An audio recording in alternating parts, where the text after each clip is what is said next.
Hey team. Oh. Is that better? There you go. Hey guys. Welcome to today's Q&A. Sorry, we're just adjusting the camera angles there. So we have Ray. He's going to educate us on all things bodybuilding. We've had a couple of questions come through.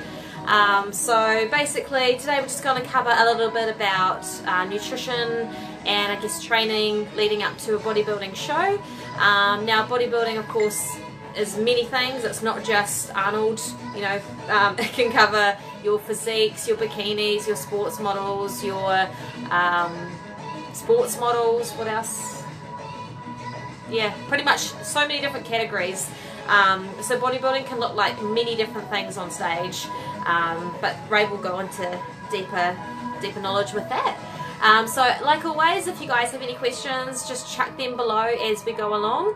It's really good to hear your guys' feedback and answer questions specifically that you guys want to know. So we'll kick it off anyway. Do you want to just give a brief introduction to... Yeah, absolutely. Yeah. I guess with the whole bodybuilding aspect of things, people tend to get scared of the look of it.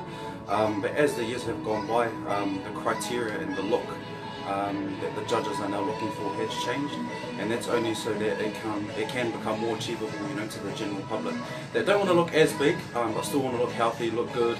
I guess more so of like the model look, which has been introduced over the last 5 years.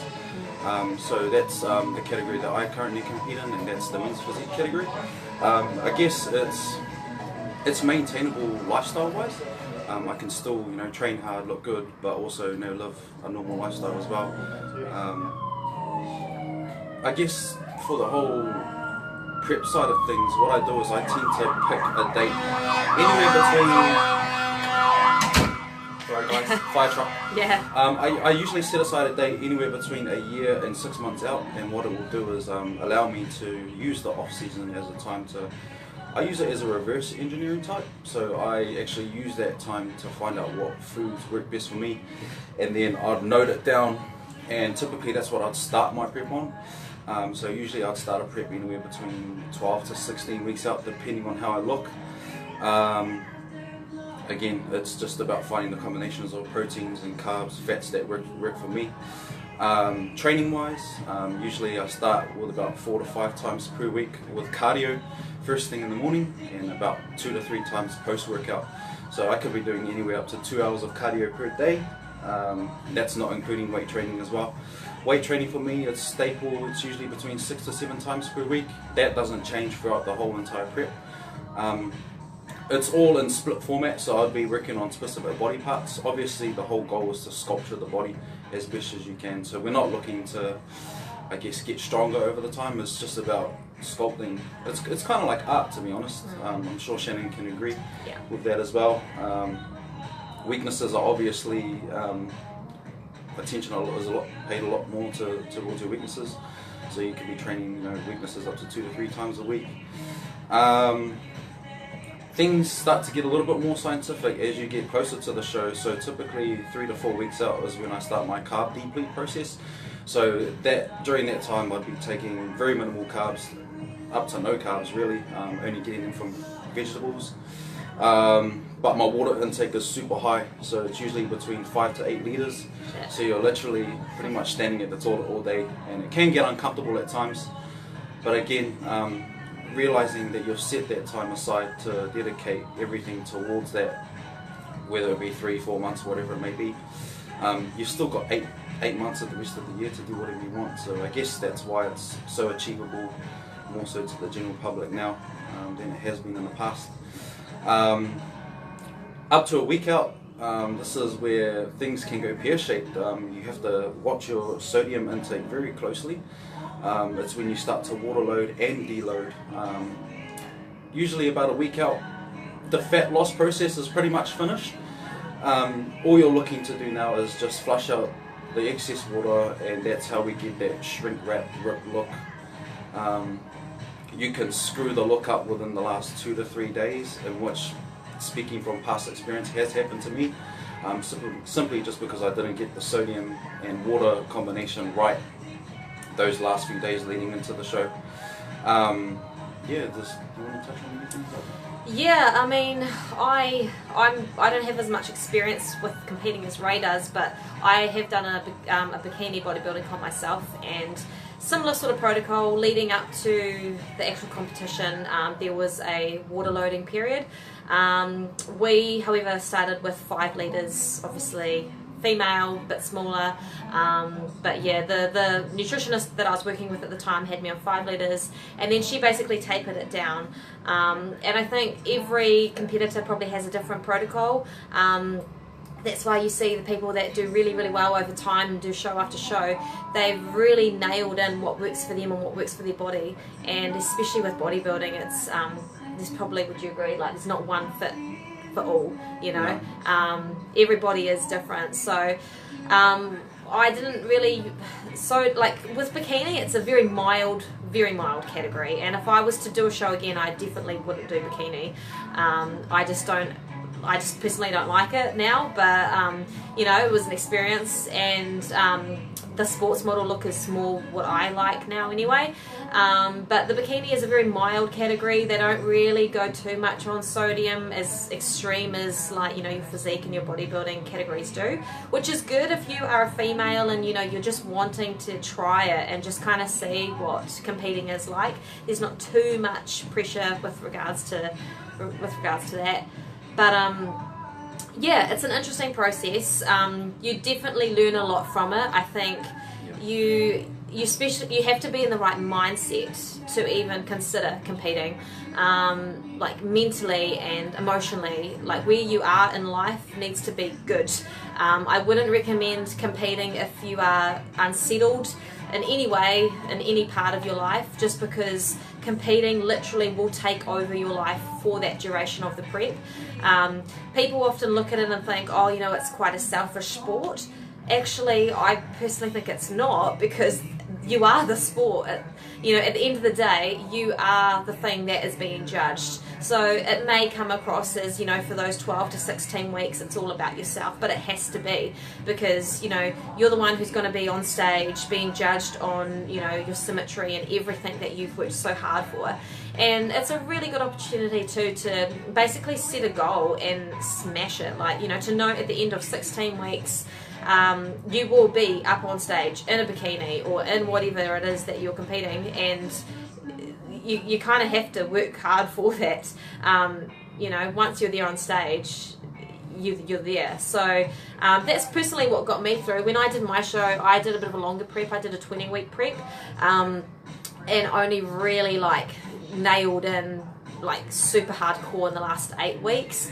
But that was purely because it was my first show, and I just wanted to ease into it slowly and to make sure that I did everything right, and, you know, allow room for if you happen to get sick, or you're going away, or, you know, there's a family gathering or whatever it is, and you can't necessarily stick to your diet over that set period of time. So that's why it's quite good to have a bit of a longer prep too, if it is brand new.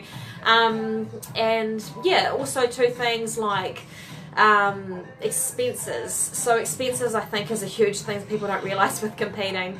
It's not a cheap sport at all. Is it for guys or? Absolutely not. Nah. Yeah, even like when I use the time to set aside a date, like six months to a year out, I actually start saving the money for it. Yeah. I'll be honest with you guys. I usually spend anywhere between $2 to $3 grand on a prep, and that's gone within 12 to 16 weeks, simply just on food, supplements, tan, board shorts, all those kinds of things. So how much is a pair of board shorts? Or does it matter where you go, or can you just kind of? Nah, it depends what you're after, really. Yeah, because I know with bikinis, I spent $500 on my bikini, and yeah, it's kind of sad because it's like, God, you only wear it once. But makeup, heels, yeah. I mean, in my prep, I would have easily have spent over $2 grand. You know, the little things people don't realise. For a pair of heels, you're looking at a minimum $130. Bikini, anywhere from, like, you know, $400 up. The reason mine was a little bit more expensive was because I got like diamantes? Is it what they are? The little crystals? Yeah, all that on. And I had it custom made because I have zero chest, so I was like, you know, we have to look like we've got something going on there. So that's why I had that one custom made. And then also, yeah, the tanning, waxing. I had like full body wax. That's not cheap. That was about 120, I think, for that as well. It all calculates. It calculates posing. Posing is something I would definitely recommend. I saw 3 different people, which is good because then you can kind of take what you like from each professional. And again, posing, you're looking at about, you know, $80 minimum a session, upwards from there. So yeah, it is. However, having said that though, when I competed I was at uni and I was studying my degree and I was also studying my PT cert and working. So you can do it. You know, it doesn't matter how tight your circumstances are, you definitely can make it happen if you want that thing. When I did it though, I just had to pretty much have no life at all, no social life, and all my expenses and all my savings went into competing. So when we say it's expensive, it is still doable, and even if, you know, the budget is tight, you can still make it happen if it's something that you want to do. That's where I think have a chat to your trainer about it, come see Ray. There's always ways that, you know, you can find cheaper things, like even with bikini, you know, I know a lot of girls that have secondhand bikinis, or they make their own, they stick their own little crystals and stuff on. So there is, you know, shortcuts around it, but yeah, I didn't want to take any shortcuts because it was my first comp and I was like, oh, I'd rather just go full in there. We'll ask a couple of questions. So, Marianne, what is the scientific reason to cut the carbs? Is that for fat loss? No. Do you want to elaborate on that? Yeah, so what carbs does is it attracts water to the body. So what we do is usually about 4 weeks out, we really watch the carb intake, and it's typically by mirror, to be honest. Not necessarily by scale, because the weight's going to fluctuate every day. Just simply because of water retention, you know, how you're feeling. It's obviously the stress levels when you're on a prep, it goes through the roof. So your cortisol levels are super high.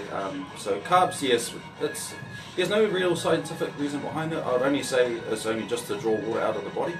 But it'll vary from person, you know, person to person. People can keep carbs in all the way up to the day of the show. So. Oh yeah, totally. But with me, it doesn't really work so well. So typically in the last week of the show, my diet pretty much is whitefish and asparagus 5 times a day. It sucks. So no seasonings. No seasonings, no oil, no nothing. So it's just pretty much thrown in the oven and pretty much eaten straight like that. Whitefish and asparagus. Asparagus is really good because it's a natural diuretic, and whitefish is good because it's an easily digestible protein, and it actually helps thin your skin out. Yeah. So that's typically what I stick to. Chicken and broccoli is like having like a burger to me in the last week. It tastes that good, honestly. You get so weird in prep sometimes that even simple things as peanut butter taste amazing. So yeah. Man, I think I was lucky in my prep. I was having, my last week I was having, my staples was egg white, chicken, green beans, protein powder, so I had that in. I had 40 grams of oat bran, which is slightly lower in calories than oats, so I could have more of it. You start to get crafty. Pumpkin, I don't think I was having kumara, but yeah, your last week diet is bland. But you know what? It actually doesn't matter because you're so pumped for the show that you're not thinking about your diet. Like, you're just amped for that show. And then, you know, there's that final, like, the meal after that you can have whatever you want. I was super boring though. When I came off stage, all I wanted was an HPLC bar, and I just dipped that in peanut butter and just ate that. That was like my favourite thing. And I went home and just cooked up like a shitload of kumara fries with chicken, and I just didn't measure any of it. And that was a treat for me, you know. But that's all that I wanted, you know. Whereas other people like go out to Macca's, but personally, I just was craving that. So, what did you have? I did the same thing. No, I'm just no, really? No, mine was horrible. I mean, that's what I want to talk about. Usually about 3 weeks out is the absolute worst part of the prep. You know, you're dreading the diet, you've been dieting for so long. Energy levels are super low. I actually write down what I'm going to eat afterwards, which is pretty crazy. I actually write a list of what I'm going to buy, what I'm going to eat. Nice. Do you feel like it though? Oh, yeah, I do. But after the show, after my very first show, it was actually the worst part because you go into the stage which is called a rebound phase, and your body is so sensitive that it's like a sponge. So whatever you put into your body, you just absorb pretty much everything that goes into it. So up to 2 days, I think, after my show, I gained 7 kgs. straight after I jumped off stage. So and that's water weight too. That's I mean, water it's weight, not just yeah. like fat. But my stomach was like a balloon. My lower back got swollen, my ankles got swollen, and it's not nice at all. So yeah, the most important thing you've got to do is just reverse diet, and that's, give yourself the day after the show to indulge in the stuff that you missed out on over those last few months, but then really try and sit back and plan out a relatively healthy diet that you can stick to, because believe it or not, it's actually the most optimal time for muscle gain post show, because your body's absorbing all these extra calories and put it to use in your training. And that's often why I think they say you look best the day after the show, is because, well, it depends I guess on who, but I know a lot of, like with bikini girls in particular, and I had a photo shoot done the day after, just because you work so hard for it, why not? And I look at the photos and I think, damn, I actually looked slightly better in the photo shoot than I did when I was on stage, and that's just a matter of kind of replenishing everything again. But again, that I guess depends on your prep. I think you touched on a good point when you said about kind of blowing out after. Yeah. There's probably something we should go over. A couple of not dangers, but things to definitely be aware of if you are wanting to compete. One big thing for me, for females, so you can shut your ears around if you want, is your periods. So one of the reasons that I wouldn't necessarily want to compete in bikini again in particular was the loss of periods. So you do actually need that, and a lot of ladies think, oh, sweet not to get them. Yeah, cool, but if it's for a period of 6 months or more, they can start being really dangerous, for your body. Your body pretty much can pick that up and can go into early menopause if you go, a certain amount of time without actually having a proper period. So that's just something I would be aware of. Obviously for the ladies, just because when you do get to a certain body fat percentage, everybody is different. For me it was about 11%, but anything below that, your body won't produce period because it doesn't need to. It doesn't see that as a need, and then of course that's when your bone health is going to come into play. So I'm not saying don't compete, I'm just saying be aware of that.